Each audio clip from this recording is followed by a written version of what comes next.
Bonjour. Alors, suite à la demande de plusieurs étudiants, donc on va continuer le cours de microbiologie générale. Donc, on est dans le chapitre 1, monde microbien. Aujourd'hui, on va parler de ce qu'on appelle la taxinomie microbienne. Alors, la systématique est définie comme science de la classification des êtres vivants. Elle comprend trois disciplines. La classification via la taxinomie, la nomenclature, l'identification ou la détermination. Donc la classification, bien la taxinomie, c'est la science des lois de la classification. Bien sûr, elle permet de regrouper les organismes vivants en taxons selon leur similitude et leur parenté évolutive. Alors, c'est quoi un taxon? Donc, la taxonomie, c'est le fait de regrouper les organismes vivants en taxons. Un taxon, donc, sont ensemble des organismes vivants apparentés sur la base de critères suffisamment spécifiques pour leur permettre d'être à la fois reconnaissables et distincts des autres groupes. Pour la nomenclature, elle permet d'attribuer un nom conventionnel à chaque taxon distinct en respectant un ensemble de règles, ce qu'on appelle le Code international de nomenclature des bactéries. On va voir comment on donne un nom donné à une bactérie donnée. Et l'identification ou bien la détermination, donc c'est le fait d'intégrer des micro-organismes à l'un des taxons, bien sûr préalablement définis sur la base de la comparaison de leurs caractères spécifiques. D'accord? Donc le fait d'identifier une bactérie par exemple, donc cette bactérie qui est identifiée, on va l'intégrer à un taxon donné, donc bien sûr sur l'étude des caractères de cette bactérie et par comparaison de ces caractères spécifiques pour déterminer à quel taxon elle appartient. On a également une notion, ce qu'on appelle la phylogénie. C'est la science de l'évolution génétique dans le temps. Elle permet de regrouper les organismes vivants selon leur lien de parenté, en se basant bien sûr sur l'étude de l'ADN. Quelle est l'importance de la taxonomie? Donc, bien sûr, le classement organise une banque de données sur les micro-organismes. C'est une banque de classification des micro-organismes, bien sûr, sur leur caractère morphologique, soit moléculaire. On va voir comment on fait ce classement. Également, elle permet la description de groupes d'organismes distincts et reconnaissables. Donc, permet d'identifier les micro-organismes pour mieux les utiliser s'ils sont bien sûr bénéfiques. Et également, si ces bactéries ou bien ces micro-organismes sont pathogènes, pour mieux s'en protéger et les contrôler. Par exemple, dans le diagnostic des bactéries pathogènes, donc, il faut identifier cette bactérie en se basant sur la taxonomie pour mieux traiter et contrôler cette bactérie. Également, la taxonomie est indispensable pour identifier un nouvel isolement. Donc, pour identifier un nouvel isolement, soit la bactérie par exemple, il faut utiliser les lois de la taxonomie. Et également, donner l'accès à la phylogénie, c'est-à-dire les liens de parenté entre les différents organismes. Donc pour lier les différents organismes, on se base sur ce qu'on appelle la phylogénie, l'étude de l'ADN. Donc on a bien sûr la taxonomie classique et la taxonomie moléculaire. Donc, la taxonomie classique était avant 1960. Elle est basée sur l'étude des caractères morphologiques et structurels, donc sur les phénotypes et ce qu'on appelle les caractères phénotypiques des micro-organismes, et ainsi sur le profil métabolique, comme le métabolisme énergétique. Donc la taxonomie classique elle est insuffisante car ces caractères phénotypiques ne traduisent qu'une faible proportion du génome. D'accord? Pour cela, aujourd'hui, on a développé ce qu'on appelle la taxonomie moléculaire. Donc, c'est très récent, très sophistiqué, donc qui implique l'analyse moléculaire d'un ou plusieurs constituants de la cellule. Par exemple, le pourcentage de guanine cytosine, l'analyse et séquençage des ARN ribosomiques, l'hybridation des ADN génomiques, etc. On va voir des exemples de cette taxinomie moléculaire. Alors pour la taxinomie classique, se basant sur des caractères phénotypiques, voilà quelques exemples. On a des catégories comme la morphologie, la mobilité, la nutrition, la physiologie et d'autres catégories. Donc concernant la morphologie, on a par exemple l'étude de la forme. On a des bactéries qui sont de forme de bâtonnet comme les bacillus et d'autres qui sont de forme de sphérique comme les coques. On a des formes de spirochite par exemple, incurvées, etc. Et là bien sûr, la combinaison de 6 cellules de bacilles ou bien soit des coques qui donnent des formes de gras par exemple comme le staphylocoque, sous forme de chine comme le streptocoque, streptobacille, etc. Également sur la taille, on a des micro-organismes de taille différente. Et qui est très important, c'est la coloration de grammes qui permet de regrouper les bactéries en deux grands groupes, les grammes positifs et les grammes négatifs, en se basant bien sûr sur la constitution de la paroi cellulaire. Également, en se basant sur les flageller, la présence, l'absence de flageller, la disposition de ces flageller, etc. Également, en se basant sur la mobilité, il y a des bactéries qui sont mobiles par les flageller. D'autres sont mobiles, ce qu'on appelle par la mobilité glissante. D'autres sont mobiles par des vésicules de gaz et d'autres qui sont non mobiles. En se basant également sur la nutrition et la physiologie, par exemple le métabolisme énergétique, donc la source d'énergie, il y a des bactéries qui utilisent la lumière, ce qu'on appelle les phototrophes, les chimio-organotrophes qui utilisent des composés organiques, donc les chimio-lithotrophes, également en fonction de besoins en oxygène, la température, le pH, et besoin et la tolérance en sel. Donc il y a des bactéries qui tolèrent le sel, il y en a d'autres qui ne tolèrent pas, donc des concentrations élevées en sel. L'utilisation de diverses sources de carbone permet également de différencier entre les bactéries. L'azote, le soufre, besoin en facteur de croissance. Il y a des bactéries qui sont prototrophes, exotrophes, etc. Ce sont des catégories qui permettent de différencier entre les bactéries phénotypiquement. Il y a d'autres catégories, par exemple les pigments, la présence des pigments dans certains organismes, les inclusions cellulaires, les couches de surface, la pathogénicité, donc il y a des bactéries qui sont pathogènes, d'autres qui sont bénéfiques, d'autres sont non opportunistes, etc. Et également sensibilité aux antibiotiques. Donc on fait des tests des antibiotiques. Il y a des bactéries qui sont sensibles à certains nombres des antibiotiques, d'autres sont résistantes et ainsi de suite. Donc ces caractères-là, ces catégories sont des caractères phénotypiques en se basant seulement sur ce qu'on appelle la taxinomie classique. Chargaff, donc il a constitué ce qu'on appelle des règles de Chargaff. Quelle que soit l'espèce d'origine, l'ADN contient toujours autant de purine que de pyrimidine. Voilà des purines, donc les bases azotiques donc qui constituent l'ADN. On a l'adénine, donc on connaît ici adénine, guanine, thymine et cytosine. Donc quelle que soit l'espèce d'origine, l'ADN contient toujours autant de purine que de pyrimidine.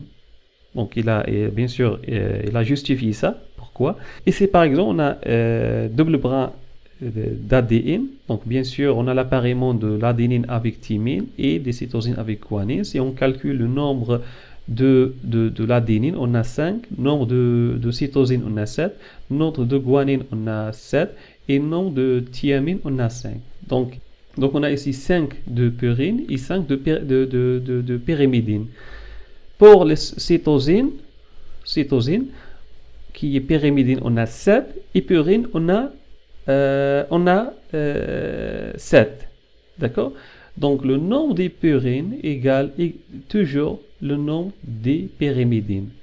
Pour cela, on a ce calcul-là, le nombre de l'adénosine plus guanine, A plus J, sur C plus T est égal à 1. 1 sur T est égal à 1 et C sur J est égal 1. Ok, donc toujours le nombre de guanine égale le nombre de cytosine et le nombre de l'adénine égale le nombre de thymine. Mais A plus T sur C plus J varie selon l'espèce. C'est ce qu'on appelle le coefficient de Chargaff. Donc ce coefficient donne le contenu d'ADN en base. Donc le contenu en base ATGC de l'ADN est le même au sein de même espèce et différent d'une espèce à l'autre. Pourcentage différent, espèces différentes. Donc dans la même espèce, le pourcentage guanine, cytosine est le même. D'accord? Mais le contraire n'est pas vrai, n'est pas forcément vrai. Des espèces différentes peuvent avoir des guanines, des pourcentages de GC identiques. D'accord? Mais elles peuvent avoir l'ordre des bases qui est différent. Et donc ici, on a des souches ayant des variations de guanine cytosine inférieure à 3%, même espèce. Si le pourcentage de guanine cytosine supérieur à 10%, donc ce sont des genres différents. Alors, le pourcentage de guanine cytosine est déterminé par la détermination de ce qu'on appelle la température moyenne de fusion de l'ADN. Lorsqu'on veut donc dénaturer l'ADN, c'est-à-dire la séparation des deux brins d'ADN, on augmente la température. Donc, le 100% de dénaturation, c'est-à-dire les deux brins sont totalement séparés, et correspond à 100% de dénaturation, 100% d'absorbance à une longueur d'onde de 260 nanomètres, ce qu'on appelle l'effet hyperchrome. Donc 50% de dénaturation, c'est-à-dire 50% de l'absorbance, elle est équivalent de la température moyenne. Et la température moyenne de fusion, elle augmente lorsque le pourcentage de guanine cytosine augmente. Pourquoi? Donc, ils sont liés par 3 liaisons d'hydrogène. Et l'adénine thymine sont liés par seulement 2 liaisons d'hydrogène. Et donc, l'adénine thymine sont facilement dénaturées. Le guanine cytosine, puisqu'il contient 3 liaisons d'hydrogène, donc on doit avoir une température plus élevée pour dénaturer, bien pour séparer le guanine et cytosine. Pour cela, plus le pourcentage de guanine cytosine est important, plus la température de fusion doit être élevée. D'accord? Donc, si on a le pourcentage de guanine cytosine diffère à plus de 5%, organisme avec peu de séquences d'ADN communes et ne sont raisonnablement pas apparentés. D'accord? Donc, la différence de 5% des organismes ne sont pas apparentés, c'est-à-dire ne sont pas de même espèce. Alors, la deuxième technique dans la taxinomie moléculaire, ce qu'on appelle l'hybridation des ADN génomiques. Alors, si on a par exemple ici l'ADN de l'organisme A, l'ADN de l'organisme B, on sépare les deux brins d'ADN par la chaleur, ce qu'on appelle la dénaturation de l'ADN. D'accord? Donc, l'ADN bicaténaire dénaturé en solution à température élevée. On doit séparer les deux brins d'ADN. Et après, on mélange les deux brins dénaturés d'ADN, d'accord? Ce qu'on appelle la renaturation in vitro. On va essayer de faire le réappariement des deux brins d'ADN pour permettre la liaison des bases azotiques, donc qui sont homologues. Donc, le mélange d'ADN monobrin dénaturé de souche A avec de la souche B, on va voir si elles peuvent s'hybrider. Donc, et après, donc, on aura 3 possibilités. Soit l'hybridation complète. Donc, dans ce cas-là, on va dire que les deux organismes sont identiques. D'accord? Soit l'hybridation partielle, les deux organismes apparentés, soit aucune hybridation des organismes non apparentés. D'accord? Donc l'hybridation complète, c'est-à-dire sont de même espèce. L'hybridation partielle sont des espèces apparentées. L'hybridation aucune hybridation, donc des espèces non apparentées. Bien sûr, le suivi de l'hybridation est réalisé à l'aide de la radioactivité. Donc des valeurs d'hybridation égales à 70% ou davantage sont recommandées pour considérer que deux isolats appartiennent à la même espèce. Donc on doit avoir plus de 70% d'hybridation pour dire que ces deux espèces sont de la même ou ces deux souches ou bien ces deux isolats sont de la même espèce. Des valeurs de moins 25% sont nécessaires pour affirmer que deux organismes doivent être placés dans le même genre. Donc la limite de cette technique, c'est une technique très lourde et délicate à réaliser. Alors, la troisième technique de la taxinomie moléculaire, c'est le séquençage des ARN ribosomiques. Donc l'ARN de transfert ou bien l'ARN messager non utilisé car non significatif et instable, ne sont pas stables dans la cellule. Donc, le séquençage comparatif des nucléotides des ARN ribosomiques de leurs gènes codants dans l'ADN. Donc, pourquoi l'ADN ribosomique? Parce que ubiquiste, donc il se trouve partout dans la cellule, stabilité évolutive. Donc, il est stable, des séquences identiques chez tous les organismes vivants, abondant dans la cellule et facilement purifiables, et fiabilité, rapidité de leur analyse. Donc, voilà l'ARN de ribosome. Donc, c'est S, bien sûr, en se basant sur le séquençage de cet ARN, 6S pour comparer les espèces pour les identifier. Donc, voilà, ici, on a la hiérarchie des groupes, donc, comment on regroupe les êtres vivants. Donc, chaque catégorie est égale à un taxon qui ont des caractères en commun, soit morphologiques, soit moléculaires. Donc, afin de bien marquer les différents degrés de ressemblance, les scientifiques ont subdivisé chaque graine en une série de catégories de plus en plus réduites. Donc, on commence par le monde vivant. On a après le domaine, le règne, l'embranchement, classe, ordre, famille, genre et espèce. Donc, les différents groupes de la classification de Thoron sont appelés taxons. De l'espèce au phylum, les caractères communs sont de moins en moins nombreux. D'accord? On a un exemple ici de la hiérarchie des groupes, par exemple d'une bactérie, ce qu'on appelle la Shigella dysenterie. Donc pour le domaine, bien sûr, Bacteria, phylum Proteobacteria, classe Gamma Proteobacteria. Donc on a d'autres classes comme alpha, bêta, donc etc.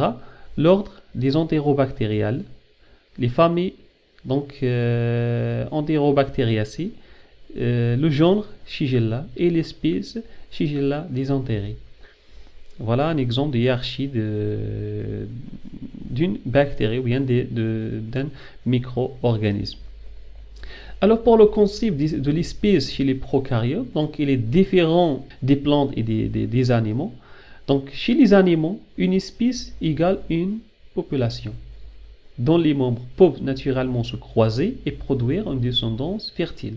D'accord? Donc se basant sur leur reproduction sexuelle. Donc deux espèces sont capables de se croiser et de donner des descendances fertiles, donc sont de même espèce. Et bien sûr qu'ils isolent d'autres espèces au niveau de la reproduction.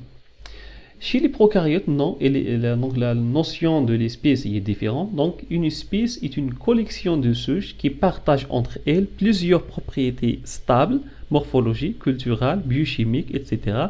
et diffèrent de façon significative des autres groupes de souches.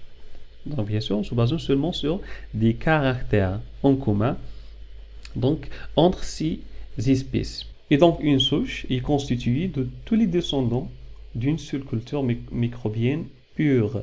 Donc on utilise de plus en plus des séquences génomiques pour distinguer une espèce d'une autre. Le Comité international de systématique des prokaryotes recommande en plus de similitudes phénotypiques, similitudes de génome d'au moins 70% sur la base de l'hybridation de l'ADN, ce qu'on a parlé, l'ADN-ADN, au moins de 97% d'homologie des séquences d'ARN ribosomique CSS, donc le séquençage d'ARN ribosomique, pas plus de 5% de différence pour les teneurs en guanécytosine dans l'ADN. Ce sont des critères donc recommandés par le Comité international de systématique des prokaryotes pour la classification des prokaryotes. Alors pour la nomenclature binomiale, donc Linné a défini cette nomenclature. Donc chaque micro-organisme porte un nom scientifique composé de deux termes, le genre plus l'espèce. Le genre est écrit en majuscule, donc première lettre en majuscule, et le nom d'espèce en minuscule. Donc le tout est souligné ou écrit en italique. Par exemple ici, Escherichia coli. Voilà, il est écrit en italique. Le genre, c'est Escherichia le genre, et coli l'espèce. Ou bien on souligne ce nom, donc le genre et l'espèce. Bien sûr, le nom peut être raccourci. Ici, par exemple, Escherichia coli. On écrit seulement la première lettre majuscule, point, et coli. Et bien sûr, elle doit être écrite en italique. Alors, on va s'arrêter à ce niveau-là. Donc, dans la vidéo prochaine, on va parler de l'impact des micro-organismes sur l'homme et ses activités.